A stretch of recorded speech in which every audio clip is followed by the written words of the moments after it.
Ever feel like you're just trying to stay one step ahead of the tax man? Well, today we're diving into a strategy that might just give you the edge, especially if you've got a future Wall Street whiz kid at home. It's a jungle out there. We're tackling the kiddie tax.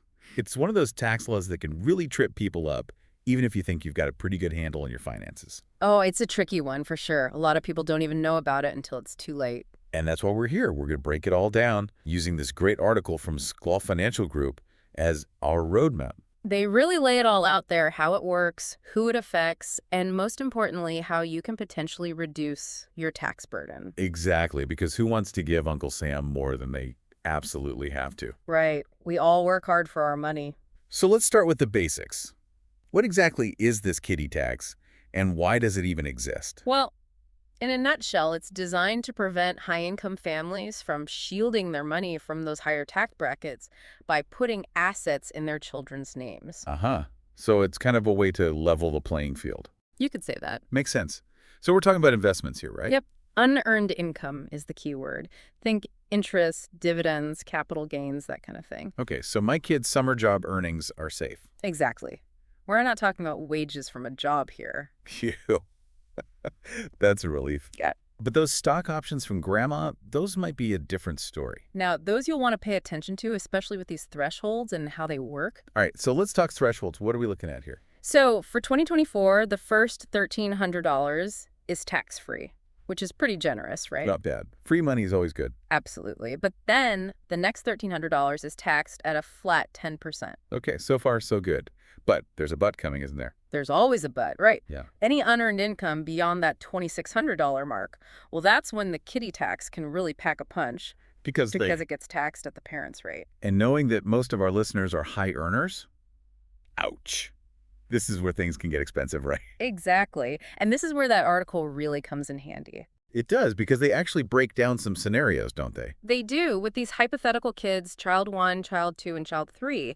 And they each have different levels of unearned income, so we can really see how these calculations play out in a real-world way. Okay, perfect. So let's dive into those scenarios and see what kind of impact this kiddie tax really has. All right, so let's jump into those examples from the Skloff article.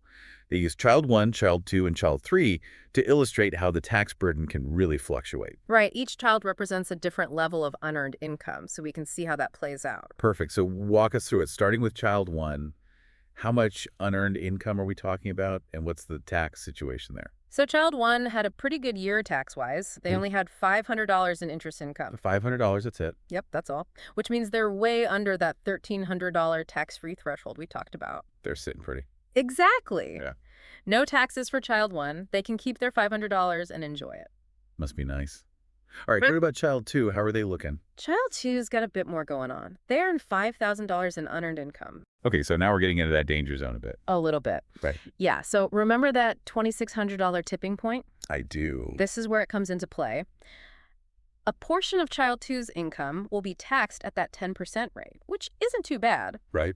But because they're over the $2,600, a chunk of it is going to be taxed at their parents' higher rate, which in this scenario is 35%. Ouch. That's a significant difference. It really adds up, and that's why understanding these thresholds is so important. It seems like child 3 is probably in an even tougher spot with the kiddie tax, if I had to guess. You would be correct. Child 3 is sitting on a cool $50,000 in unearned income. Wow. Okay, so we are talking serious money now. Serious money, serious taxes. The article really highlights how much of that income is getting pushed into that parent's 35% tax bracket. Yeah, and that's a huge takeaway here, right? It's not just about whether your child owes taxes, it's whose tax rate they're stuck with. It's a really important distinction, and it's one of the reasons why working with a financial advisor can be so beneficial.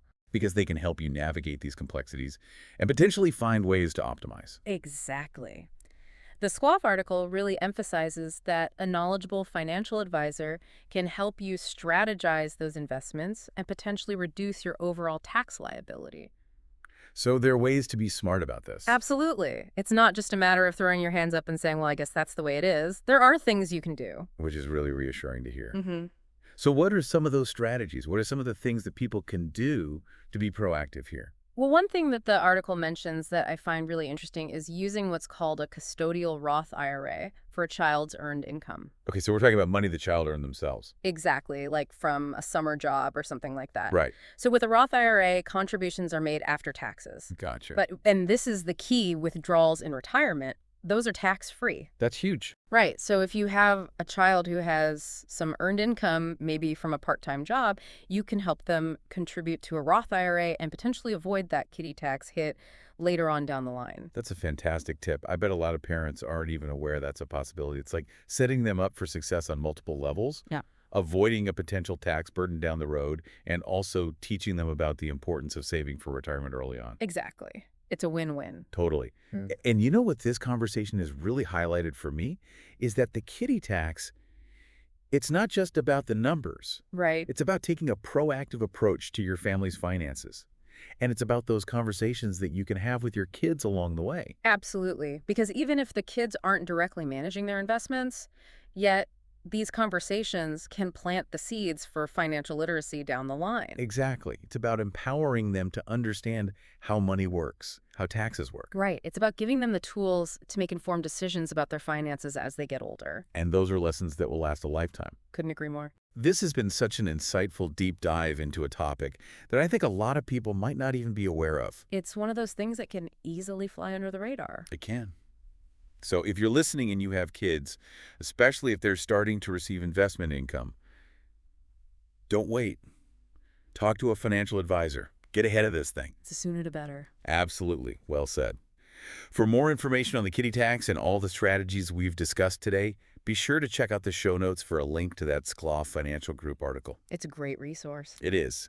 And until next time, keep those deep dives going.